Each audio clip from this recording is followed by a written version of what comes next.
Hello and welcome back to the channel. Today I'm starting a new series on how to drive efficiently as taught by a stunt driver. The reason why I'm doing this video is there are a lot of new drivers out there who are learning but maybe not learning the best techniques when it comes to driving. Maybe they're not being taught it at all, as well as more veteran drivers who may not know these techniques. So what I'm going to be doing is a couple of videos focusing on different aspects of driving, car control, things such as steering, mirror placement, things of that nature, as well as getting into specifically driving efficiently. What does that look like and how do you do it? So without any further ado, let's jump in. So we talk a lot about steering in driver's ed and all of that. They talk different things, like they teach about, you know, there was 10 and 2 for a while, then now there's 9 and 3, and that's kind of the basic technique that they teach you. And then you got people that are on their driving, they're doing this motion, right, where they're going hand over hand. Things of that nature are essentially what people are being taught to do. Now, I used to drive like that, and since going to stunt driving school and learning about stunt and precision driving, I've totally done a 180 on that. And here's why. So when you're driving, either with your hands at 10 and 2 or at 9 and 3, but more so 10 and 2, there's the problem of covering the airbag with your arms.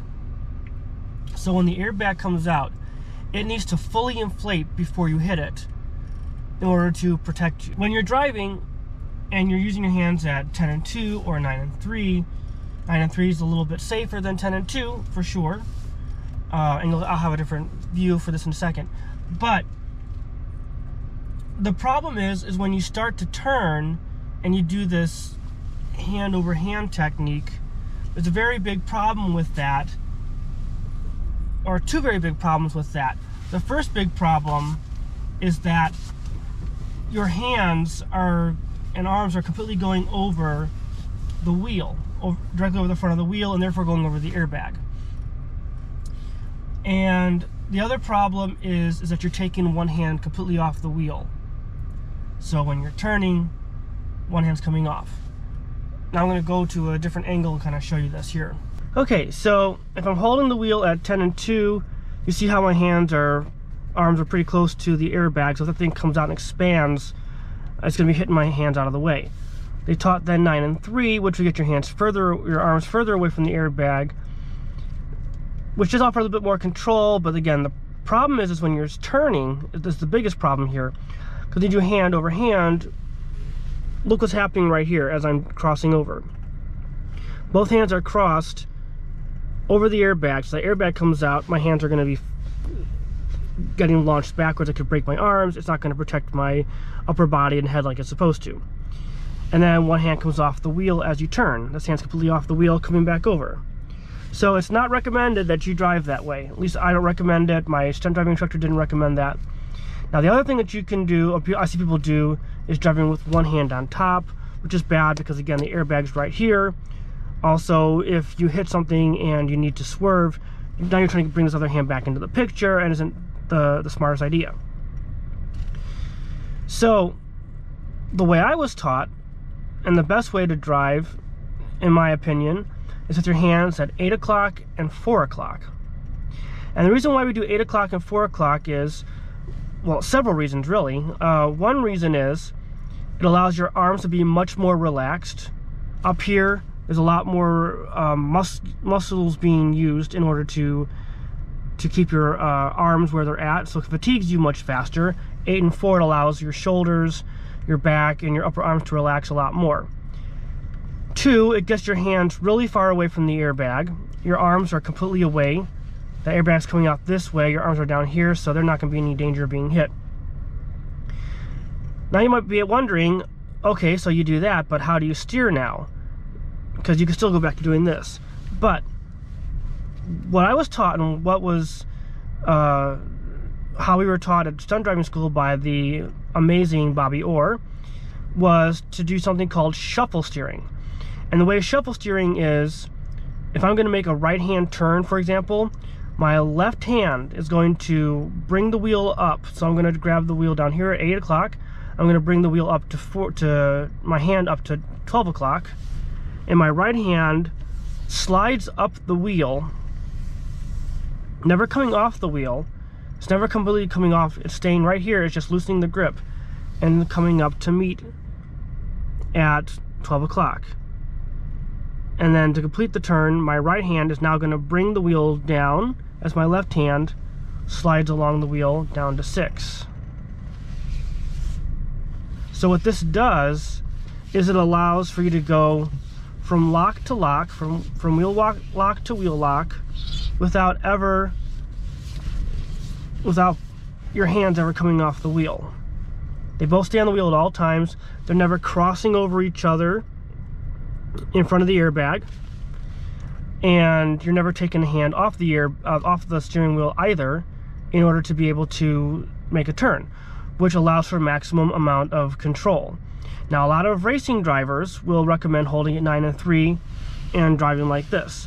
But again, you have the same problem. You have your arms being crossed over in front of the airbag, as well as this is really good for making slight adjustments when you're going super fast and making hard turns like you do in racing, but it's not practical for everyday driving.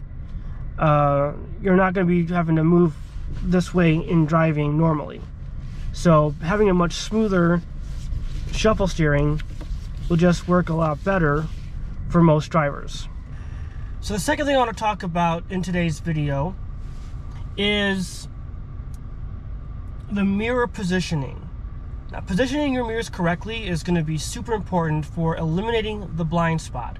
Everyone talks about the blind spot, watch your blind spot and all that, but most people don't know this, but you can actually eliminate the blind spot.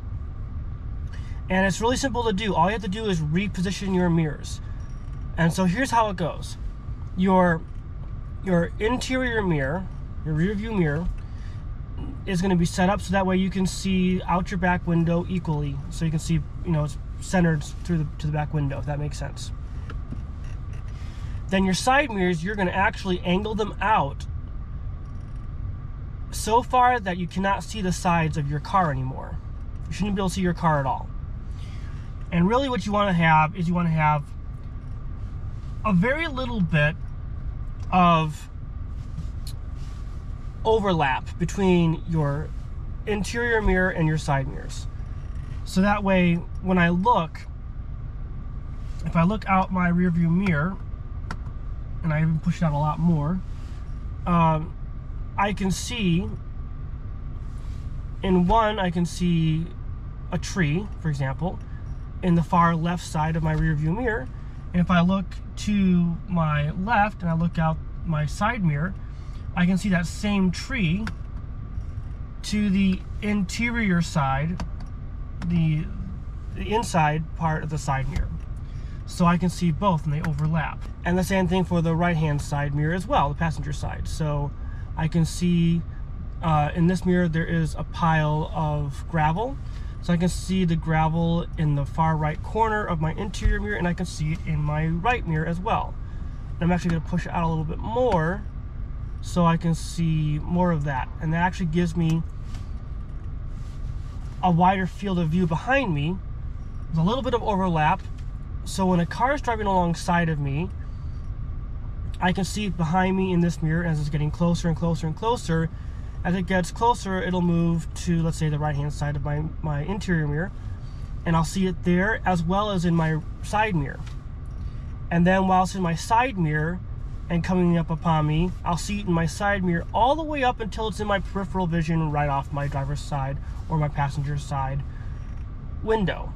So I'll see it all the way from behind me till it's alongside of me. And I never have to worry about a blind spot or be turning and trying to look to see past the A-frames where that car is. So that's really important. Once you get that set right, then you'll have fewer things to worry about and can be more confident in your driving. Well guys, that's all for this video today. I hope you enjoy it. In my next video, I'm going to be talking about driving efficiently, what that means and how we do it. Thanks so much. We'll see you soon.